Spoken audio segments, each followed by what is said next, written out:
En este vídeo os voy a hablar sobre los vectores. Bueno, para empezar a hablar de vectores, lo primero que hay que saber es hallar las coordenadas de un punto en el plano. Bueno, se supone que eso lo sabe todo el mundo. Si, por ejemplo, yo tengo aquí este punto, que le llamo, por ejemplo, A, pues este punto tiene de coordenadas 4, 3. Bueno, primero, el concepto, digamos, de vector es, un vector es un segmento, es decir, es un trozo de recta, pero tiene una orientación. Por ejemplo, vamos a pintar aquí un vector que empiece aquí y termine aquí. Para determinar un vector necesito dar dos puntos. Un punto primero que se denominará origen del vector y un punto final que se denominará extremo del vector.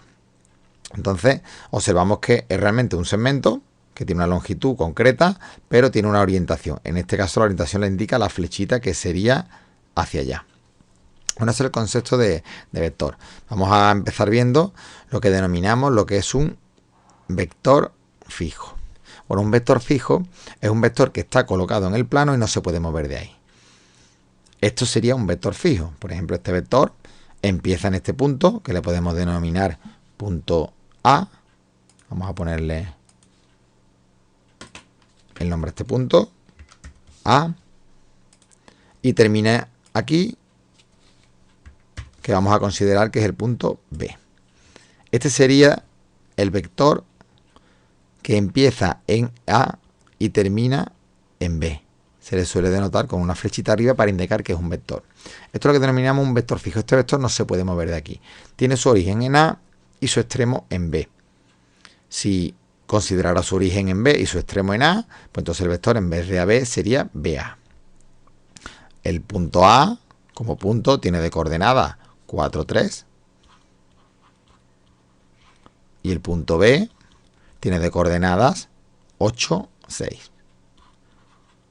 Entonces vemos que para definir un vector fijo necesito dos puntos con sus dos coordenadas cada uno.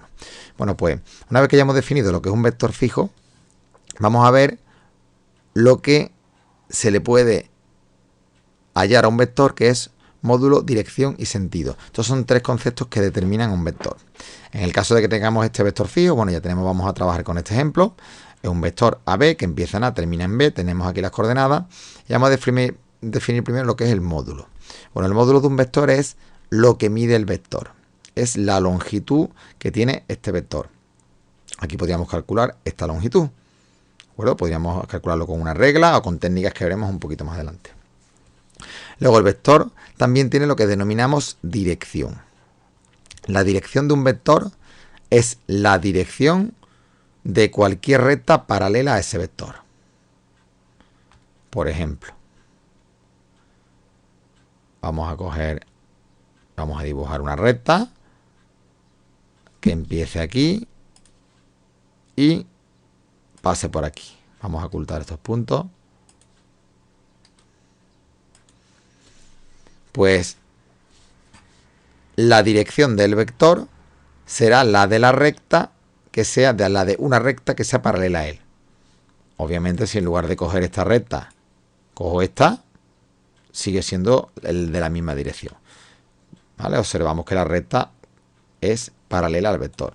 Pues esto, digamos, sería la dirección del vector. Es la de una recta paralela a ese vector. Por supuesto, hay infinitas rectas paralelas entre sí. Y luego, por último, tenemos lo que es el sentido. El sentido del vector, pues me va a indicar dentro de la dirección si voy hacia allá o voy hacia acá. Hay dos posibles sentidos para cada dirección. En este caso, el sentido de este vector es de A hacia B, porque vemos que tiene aquí la flechita en el extremo B. A, repito que se le denomina origen del vector, porque es donde empieza, y B se le denomina extremo, porque es donde termina. Entonces ya tenemos el módulo lo que mide, la dirección la de una recta paralela al vector, y el sentido, pues el que lleva puede ser desde A hacia B o desde B hacia A.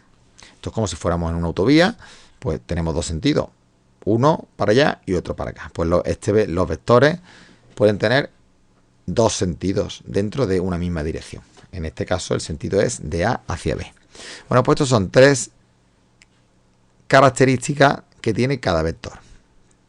A partir de aquí, que hemos definido ya el concepto de vector fijo, que empieza en A y termina en B, vamos a considerar lo que son vectores equipolentes a uno dado.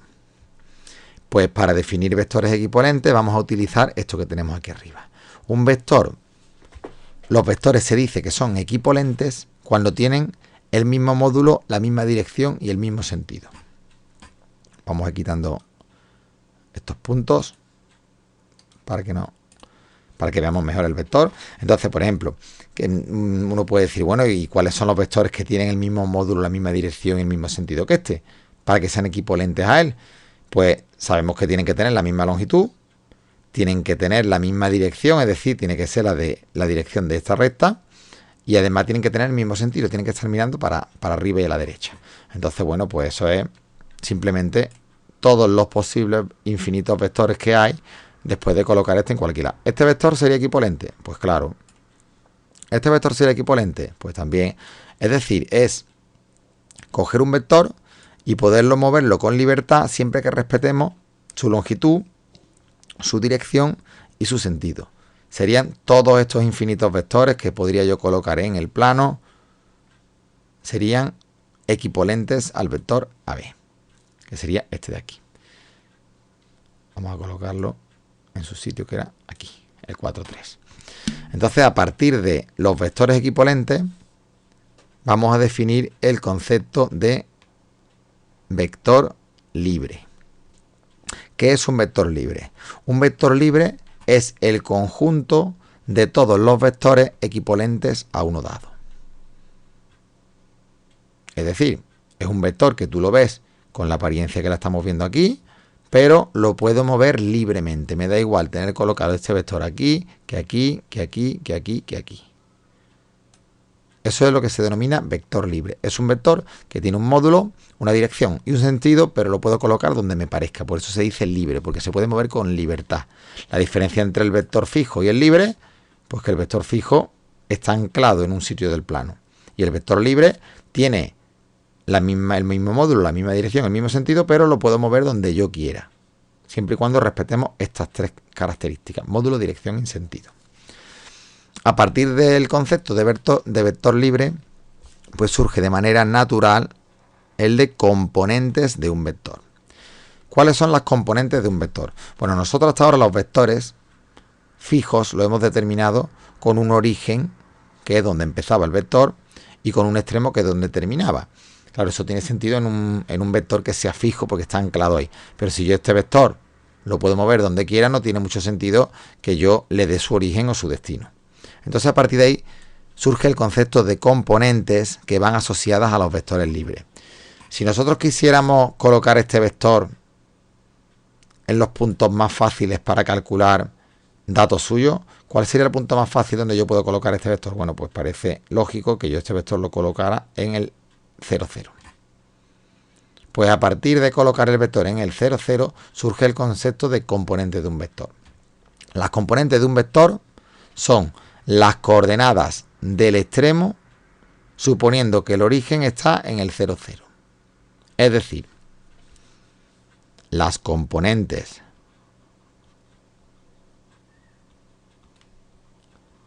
del vector libre, AB, el vector libre, esto ya lo consideramos libre, no es fijo, son las coordenadas de este punto extremo, suponiendo que hemos colocado su origen en el 0, 0. Pues simplemente lo que tenemos que ver las coordenadas de este punto. ¿Cuáles son las coordenadas de este punto? 4, 3. Pues las componentes de AB son 4, 3. Bueno, y puede uno pensar, bueno, si me dan el origen, el extremo de un vector y me dicen que es libre, ¿cómo calculo yo sus componentes? Es decir, a partir de estos datos, 4, 3 y 8, 6, ¿cómo calculo yo sus componentes? Estas son las componentes. Bueno, pues hay una fórmula muy fácil que nos dice que las componentes, lo escribo así, ahora lo veremos en el ejemplo, las componentes de un vector libre se calculan restándole a las coordenadas del extremo las coordenadas del origen. Es, digamos, extremo menos origen. Y lo vamos a ver. ¿De dónde saco yo este 4,3? Bueno, aquí puede liar un poco porque este 4,3 ha coincidido con este 4,3. Esto es pura casualidad.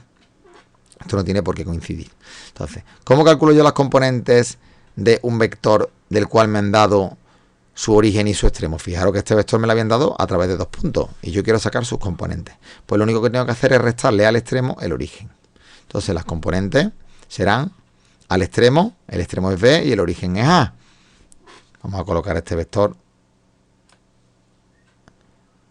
donde estaba al principio, que era aquí. A las coordenadas del punto B le resto las coordenadas del punto A. Pues lo hago. Coordenada del punto B, 8 menos 4. Pues aquí será 8, que es el extremo, menos 4, que es el origen. Ya tendríamos la primera componente. Y la segunda componente, pues sería restarle a la segunda coordenada del extremo, la segunda coordenada del origen. Es decir, 6 menos 3.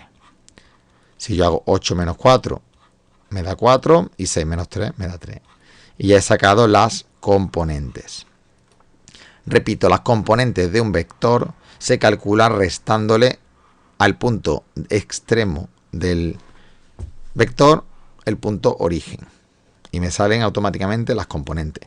Y repito otra vez, las componentes son las coordenadas del extremo, suponiendo que el vector está colocado en el 0, 0. Las componentes suelen hallarse a vectores libres. Y yo ya sé que este vector, si empezara en el 0, 0, terminaría en el 4, 3. Entonces tendría, y luego yo ya, como sé que es libre, podría moverlo donde quisiera. Pero este vector tiene ese módulo, esa dirección y ese sentido. Bueno, una vez que yo ya tengo, os acabo de explicar cómo a partir de el origen y el extremo puedo sacar las componentes. Podríamos hacerlo de forma teórica, si queréis, hacemos de forma teórica. Si yo tengo un vector que empieza en A, tiene de coordenadas x1 y x2, y el vector termina en B, tiene de coordenadas x3 y x4, ¿cómo sacaría sus componentes? Pues le restaría al extremo el origen. Las componentes de U serían x sub 3 menos x sub 1 y x sub 4 menos x sub 2. Es decir, a este le quito este y a este le quito este y me saldrían las componentes. Y este sería el vector libre AB, que empieza en A y termina en B. Esta sería la fórmula. Quizás no haya utilizado las letras, normalmente se suele poner x sub 1 y sub 1, x sub 2 y sub 2. Yo he utilizado la x en los dos. Bueno, pues ya sabemos todas estas cosas. Y ahora vamos a empezar a ver, vamos a suponer ya que los vectores libres vienen dados por sus componentes, no que venga dado por origen y extremo. Si me lo dieran con el origen y el extremo, pues simplemente a través de esta fórmula sacaría yo sus componentes. Ahora voy a suponer, para calcular todo lo que viene detrás, que el vector libre viene dado por sus componentes.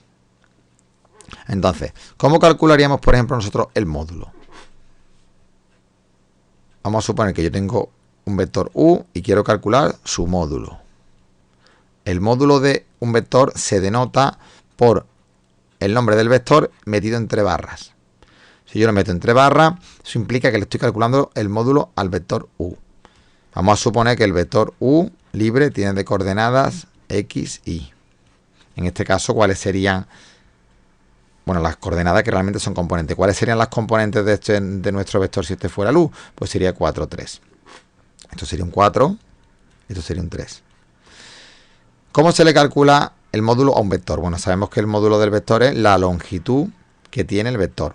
Pues aquí simplemente podemos aprendernos la fórmula de memoria, pero aquí lo que vamos a hacer es aplicar el teorema de Pitágoras. ¿Cómo vamos a calcular la longitud de este segmento que está inclinado? Pues vamos a considerar el triángulo rectángulo, de aquí a aquí y de aquí a aquí. Consideramos este triángulo rectángulo y vamos a aplicar el teorema de Pitágoras. Esto mide 3, esto mide 4, le aplico Pitágoras y hallo la hipotenusa. El módulo del vector U, aquí, si tuviera de coordenadas 4, 3, sería... Vamos a subir un poco esto para arriba.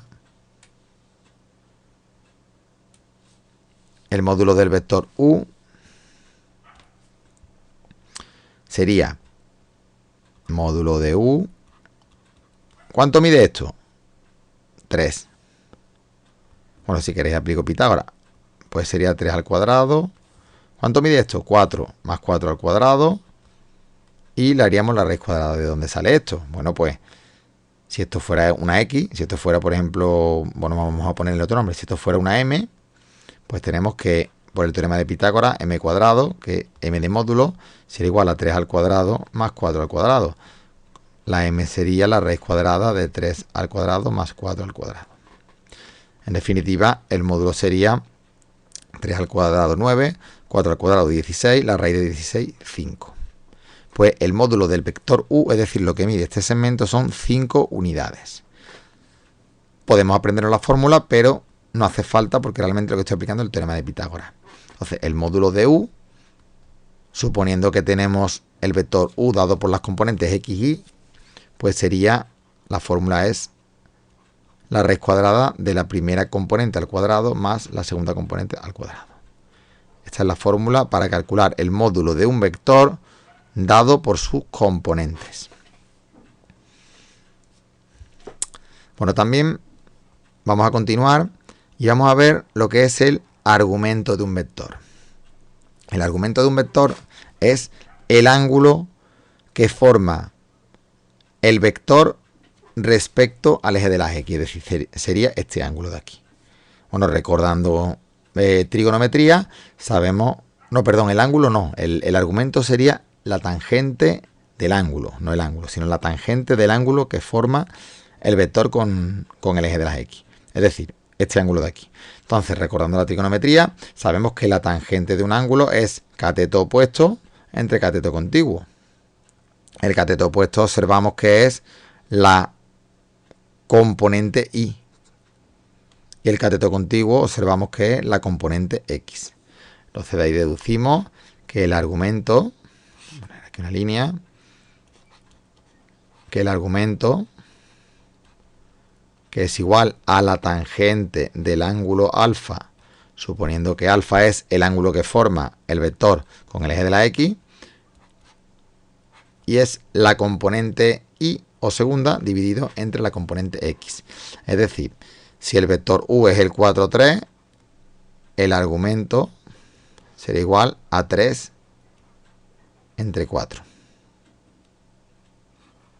Dividimos la segunda componente entre la primera. Cateto opuesto entre cateto contiguo. Cateto opuesto entre cateto contiguo. Pues ya sabríamos sacar el argumento. Ahora vamos a pasar a ver lo que es un vector opuesto. Vamos a suponer también que el vector está dado por sus componentes. Siempre vamos a considerar que u tiene de componentes x, y. ¿Cuál es el opuesto de un vector? Bueno, primero lo vamos a ver geométricamente. El opuesto de un vector es un vector que tiene el mismo módulo, es igual de largo, tiene la misma dirección, pero el sentido es el contrario. Es decir, en vez de estar mirando para allá, está mirando para acá. Pues eso es muy fácil hallarlo una vez que me dan las componentes. Simplemente tenemos que cambiarlas de signo. El opuesto del vector u es un vector que tiene las mismas componentes pero cambiadas de signo. Si el vector u tiene de componente x, y, pues el opuesto tendrá menos x menos y. Por ejemplo, ¿cuál será el opuesto del vector que estamos usando como ejemplo 4, 3? Pues el opuesto del vector 4, 3 será el menos 4, menos 3. Sería este vector igual, pero mirando para abajo.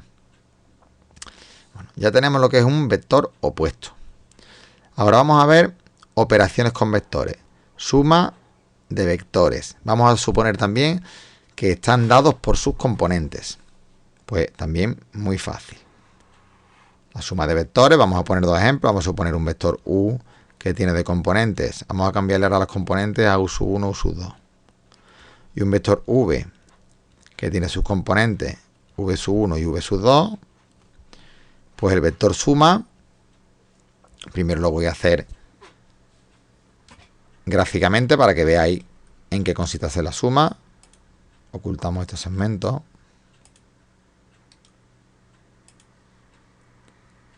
Aquí tenemos un vector.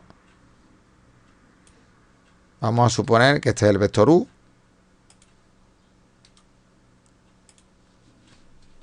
Vamos a suponer que este es el vector U y voy a crear un nuevo vector que le voy a llamar V. Es un vector, por ejemplo, que empiece aquí y termine aquí. Este es el vector U y este es el vector V. En este ejemplo nuestro, ¿cuáles serían las componentes del vector U? Bueno, esto ya no la sabemos, el 4, 3. ¿Cuáles son las componentes del vector V?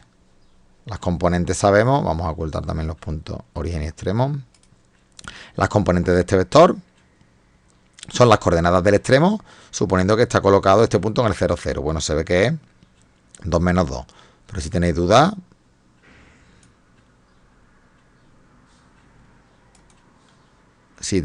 un momentito, lo colocamos aquí para que se vea perfectamente, ¿no? Yo coloco este vector aquí. ¿Cuáles son las coordenadas del punto extremo? Pues el 2 menos 2. Es decir, este sería de coordenadas 2 menos 2. Pues si yo quiero hacer U más V, gráficamente consiste en poner primero el vector U, que sería este, y poner el vector V a continuación del vector U. Es decir, el origen de V lo coloco sobre el extremo de U. ¿Cuál sería si este fuera U y este fuera V? Pues U más V es el vector que tiene como origen el origen de U y como extremo el extremo de V. Este sería U más V. Este de aquí. Vamos a quitar los puntos. Repito, para sumar un vector U a un vector V, el vector V se coloca a continuación del vector U. Y una vez que ya tengo colocado primero el vector U y sobre su extremo coloco el origen de V, pues tendré el origen de U y el extremo de V y lo uno a través del vector, que es lo que denominamos vector suma. Este de aquí abajo sería el vector U más V.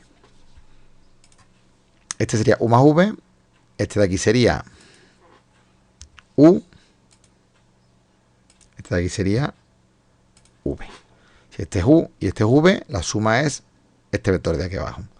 Bueno, eso sería geométricamente. ¿Cómo se hace esto de forma analítica? Es decir, suponiendo que tuviera sus componentes. Pues es muy fácil. Lo único que tengo que hacer es las componentes de U, le sumo las componentes de V. Sería 4 más 2 y 3 más menos 2, que es 3 menos 2. Y esto lo hago yo y me queda el vector 4 más 2, 6 y 3 menos 2, 1. Es el vector que tiene de componente 6, 1. Además observamos que este vector U más V efectivamente tiene de componente 6, 1. Solo tenemos que coger las componentes del vector U, las componentes del vector V, sumarlas y me sale un nuevo vector que tendrá de componentes la del vector suma. Bueno, pues ya hemos visto también la suma de vectores. Ahora vamos a ver, porque también podemos hacer lo siguiente. A un punto del plano le podemos sumar un vector. Vamos a subir esto un poco. Si yo a un punto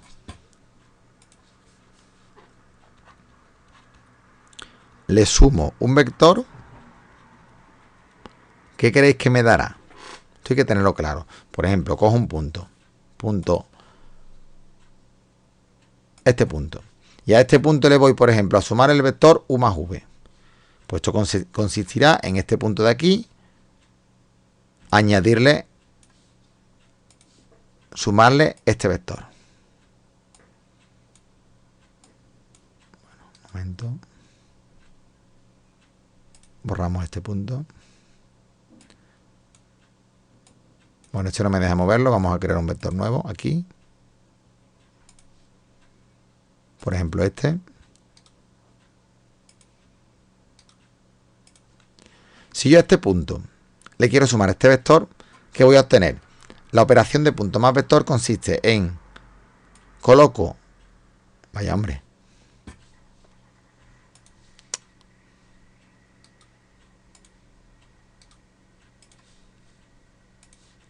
Consiste en colocar el vector, el origen del vector sobre el punto.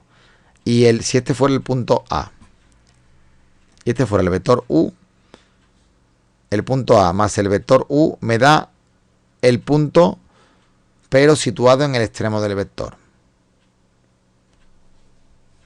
Es decir, vamos a suponer, vamos a coger este punto que tiene de coordenada 6, 7. Esto es un punto. Vamos a sumarle el vector este, que tiene de componentes. ¿Qué componentes tiene este vector? Pues tiene 4 menos 4. Si lo queréis ver más claro, pues como siempre podemos colocarlo aquí y vemos que tiene 4 menos 4.